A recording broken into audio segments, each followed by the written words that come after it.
आरोबाव जोङो गुमुथि जिल्लायाव त्रिपुरा मथानि जानाय इलेक्शन केम्पेइन खालामनो थाखाय आसामनिफ्राय गोबां जोंनि गिदिर दिनै गुमुथियाव महाराजा बुबाग्राखौ नेगासिनो सफैगोन जोबोद बाथ्राया बेनो जे आसामनि मानगोनां गोबां साननिफ्रायनो थानाय जे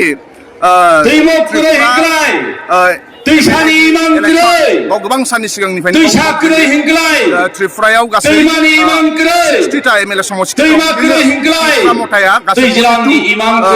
समष्टियाव केन्डिडेट होदों आरो दिनै गुमुथि दसे उनाव जोंनि महाराजा बुबाग्रा आसामनि चिफ मिनिस्टार हेमन्त गोबां बिजेपि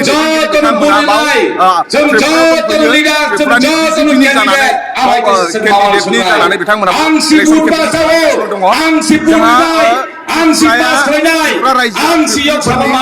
बर'फोरनि आरोबाव जोंहा मोनसे सिटिजोन ट्राइबेल काउन्सिल दङ आरो बे ट्राइबेल काउन्सिलखौ मता पार्टिया शासन बिश्व शर्माया जाय ट्राइबेलाव बिथांमोना खेबनानै बिजेपिखौ बिथांमोना देरहानो नाजागासिनो दङ ट्राइबेल लिडारगासिनो दङ जाय बर'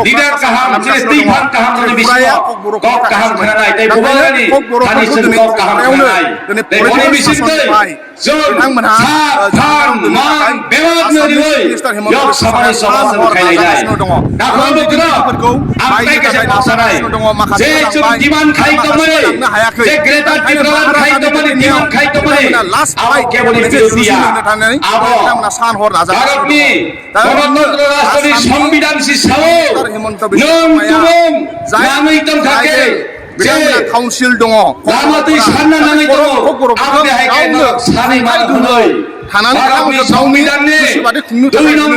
जोंनि आसामावबो जोंनि बिटिआरआनो होन कार्बि आंलंआनो होन डिमा हासावआनो होन दिनै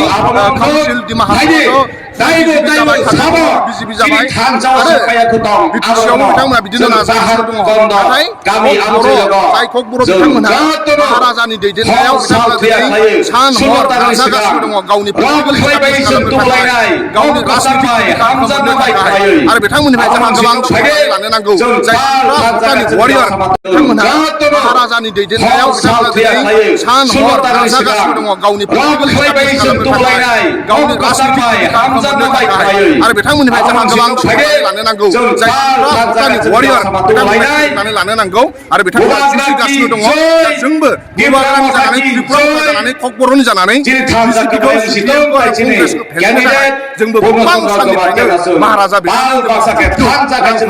ककबर'फोरनि थाखाय